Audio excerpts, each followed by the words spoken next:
You know, when I decided to invest in a full solar panel system, I thought it was going to be one of the best choices of my life. The upfront cost was high, sure, but I wanted energy independence. No more sky-high electric bills, no more worrying about outages when the local grid went down, just me, my home, and pure sunlight powering everything I owned. I spent months researching the best setup. Panels on the roof, a battery storage system in the garage, a neat little control panel in my office that let me monitor everything down to the last kilowatt-hour. Honestly, it felt like living in the future. My house was humming with power, my electric bills dropped to nearly zero, and I even sold a bit of extra energy back to the city. But, as anyone who has ever dealt with an HOA knows, you can't just live peacefully without someone poking their nose into your business. And in my neighborhood, that someone was none other than Karen. Oh, you know the type. Short blonde hair, oversized sunglasses that never leave her face, and an endless supply of complaints. She had already sent me letters about the reflective glare of my solar panels. She complained that they looked industrial and ruined the harmony of the street's aesthetics. The HOA board was her playground, and she played it like a fiddle. I mostly ignored her. I had learned long ago that if you let Karen get under your skin, you'd spend your life in arguments you could never win. But I didn't realize just how far she was willing to go until one evening. It was a Tuesday, and I was in my office, sipping coffee and checking the solar grid data on my control panel. I loved looking at the numbers. It was like a little game, seeing how much energy I could generate versus how much I used. But that night, something strange caught my eye. The usage spikes didn't make sense.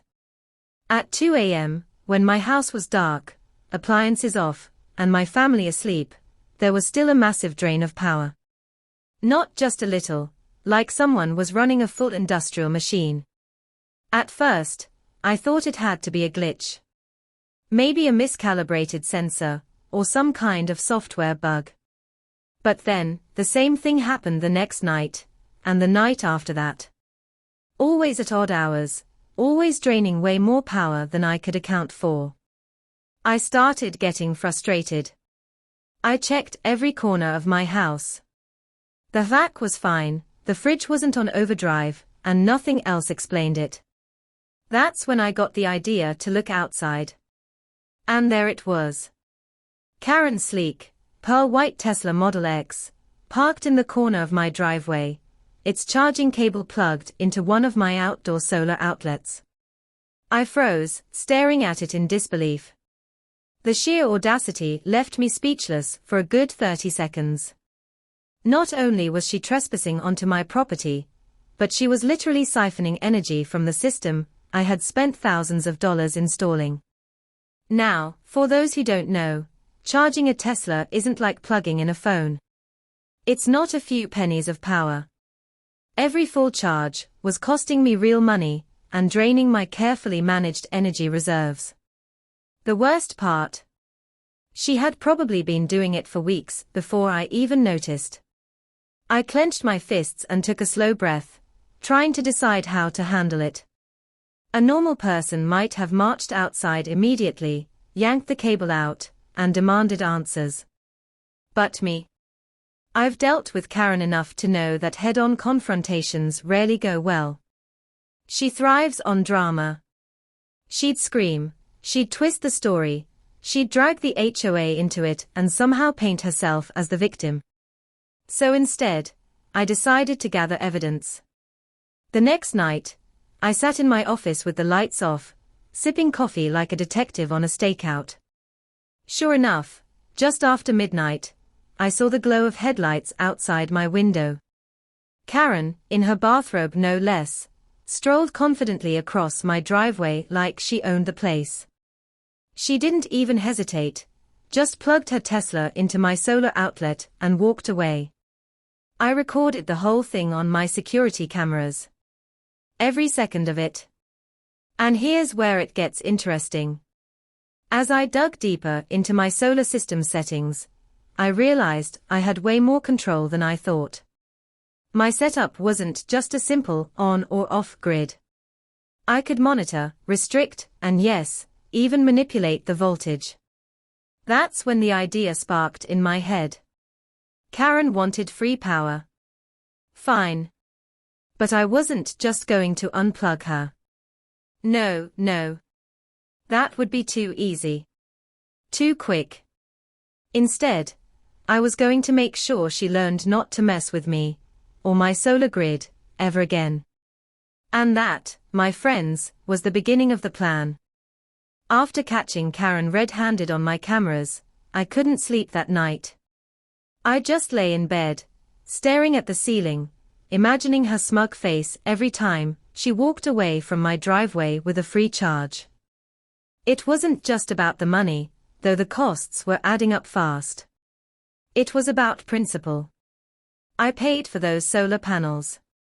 I paid for the batteries, the installation, the maintenance, and the taxes. Karen had contributed nothing. Yet, in her mind, she had every right to treat my property like her personal gas station. That smug sense of entitlement is what pushed me over the edge. The next morning, I reviewed the security footage frame by frame. There she was, clear as day, plugging in her Tesla like she was at a public charging station. She even looked around once or twice, just to make sure no one was watching. That little guilty glance told me everything. She knew she was stealing, and she didn't care. I considered my options. Option 1, march over to her house and confront her directly. That was the most straightforward choice. But let's be real, this was Karen. She'd flip it around faster than you could blink. I'd end up being accused of harassment, or trespassing, or some nonsense about community sharing. Option 2, report her to the HOA. But that was laughable. Karen practically was the HOA. Half the time, she acted like she was chairwoman, even though she technically wasn't. If I filed a complaint, she'd just bury it, twist the story, and probably fine me for having an unauthorized charging outlet visible from the street. So, I went with option 3, patience. And creativity. See, most people don't know just how much control a solar system owner can have. It's not just generating electricity, it's about regulating flow, managing storage, and yes, even tweaking voltage. My system had advanced settings that most homeowners never touch. But me. I love tinkering. As I scrolled through the settings, a thought occurred to me. What if I didn't stop Karen from charging, but instead gave her a taste of what happens when you freeload off someone else's grid? The beauty of electricity is that it doesn't have to be dangerous to be uncomfortable. By altering the voltage slightly, I could make her charging experience unpredictable. A little slower, a little hotter, maybe even cause her dashboard to light up with warnings. Nothing that would destroy the car, just enough to spook her. But before I tried anything, I wanted to be absolutely certain. So, I tested the system on my own backup battery first. I set the voltage just a notch higher than normal. Sure enough, the system responded. Lights flickered a bit, the hum of the inverter grew louder, but everything still worked. It was safe, at least for the grid. That's when the plan really started to take shape. That night, I sat in my office again, lights dim, security camera feed open on my monitor. And right on cue, just after midnight, I saw her headlights sweep across my driveway. She pulled up with the same casual arrogance, stepped out in her robe and slippers, and plugged in like always. Only this time, I was ready. I watched the solar monitor carefully as her car began to pull power. My system registered the load instantly. My cursor hovered over the settings, ready to tweak the output. I didn't go for maximum right away. I wasn't trying to fry her Tesla. No, I wanted her to notice. So, I inched the voltage upward. Just a little. Almost immediately, I saw the effect. On the camera feed, the Tesla's headlights flickered faintly. Inside the car, the dashboard glowed with warning lights, then reset. A minute later, another warning popped up. I could only imagine the message she'd see: charging error. Please check power source. I chuckled to myself, sipping my coffee like a villain in a movie. Karen came back outside after a few minutes, frowning, clearly confused. She fiddled with the charging cable, unplugged it, then plugged it back in. For a moment, everything seemed normal again. The car started charging. She looked relieved and turned to head back inside. That's when I nudged the voltage up another notch. The camera picked up the faintest spark at the connector. The Tesla beeped and displayed another warning. Karen froze, spun around, and stared at it like she'd seen a ghost. She walked closer, peered at the screen inside the car, and then threw her hands up in frustration. I had to cover my mouth to stop myself from laughing out loud. There she was, the almighty HOA Karen, suddenly powerless in front of her precious Tesla. For once, she wasn't in control. For once, I held all the cards. But here's the thing, I wasn't done yet. This was only the beginning. I had bigger plans for the next few nights. If Karen wanted to keep using my solar grid, she was going to get a crash course in why stealing from me was a very, very bad idea. And trust me, I was just getting started. The next few nights became my personal form of entertainment. Forget Netflix, watching Karen struggle with her Tesla became the highlight of my evenings. After the success of my first experiment, I decided to get a little bolder. The trick wasn't to outright damage her car, that could have caused legal trouble. No, I wanted her scared, nervous, doubting her own decisions. The kind of psychological warfare that makes people back off, without me ever having to confront them face to face. So, I devised what I called my voltage games. Night one of the games, I kept it simple. Karen rolled up at her usual time, midnight, like some vampire draining my solar energy instead of blood. She plugged in, walked away, and went inside. I waited about 10 minutes, then flicked the settings back down to the lowest possible safe voltage. Not enough to stop the charge entirely, but slow. Painfully slow. Within minutes, I saw her porch light flick on, and sure enough, she came shuffling back outside, phone in hand. She peered at her Tesla's dashboard, squinting in confusion. Her car was charging, yes, but at a snail's pace. She tapped the screen, unplugged, plugged back in, paced around like the driveway itself had betrayed her. Eventually, she gave up and stormed back inside, muttering something I couldn't quite hear through the cameras. That was round one. Round two happened the following night. This time, I went the opposite direction. I jacked the voltage up higher than before, right to the limit of what I knew the system could safely handle. The Tesla hummed louder, the lights flickered, and within seconds, warning alarms filled the inside of the car. I saw Karen rush outside in a panic, waving her arms, frantically tapping at her phone app like she was trying to defuse a bomb. She yanked the charging cable out, then immediately plugged it back in, desperate for it to work. But here's the fun part. I'd programmed my system to fluctuate automatically. Up, down, every few minutes. Imagine it from her perspective. One moment the car's charging fine, the next moment the system screams error, then suddenly it's back to normal. It was like playing cat and mouse with her sanity. The look on her face when she realized she couldn't predict what was happening. Priceless. By the third night of this game, she was unraveling. I could see it in her body language on the security feed. Her confident strut had turned into frantic pacing. She kept glancing around, as if expecting someone to jump out and accuse her of what she was doing. And honestly, I almost felt bad for her. Almost. But then I remembered the HOA letters she'd sent me. The ridiculous fines she'd tried to impose, because she didn't like the reflection of my solar panels. The time she called code enforcement on me because my recycling bin was visible from the street for 2 hours past pickup day. Yeah. Nope. No sympathy. On the fourth night, I decided to push things a little further. This wasn't just about confusing her anymore. I wanted to make sure she never, ever dared to plug into my system again. So, I set up a new program in my solar grid, a timed surge. Nothing dangerous, nothing that would cause real damage, but enough to create a dramatic spark at the connector. Just a quick zap of light and sound to scare the daylights out of her. And oh, did it work?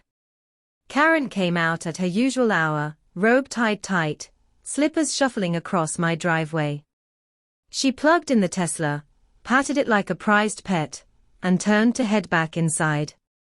That's when the surge triggered. A sharp crackle of electricity, a bright blue spark right where the cable met the car. It wasn't strong, but it was loud enough to make her jump 3 feet in the air. She yelped, spun around, and stared at the cable like it had just bitten her. For a full minute, she didn't move. Just stood there, frozen, eyes wide, clearly debating whether to touch it again. Finally, with trembling hands, she pulled the cable out and dropped it on the ground like it was a snake. She backed away slowly, then turned and bolted for her front door. I laughed so hard I nearly spilled my coffee all over the desk. For the first time since she'd started stealing my power, I saw genuine fear on her face. Not arrogance. Not smug entitlement. Just pure, unfiltered panic. But here's the best part, she didn't stop. The next night, I figured she'd give up. But no. Like clockwork, she came creeping back. Except this time, she was cautious. She had gloves on.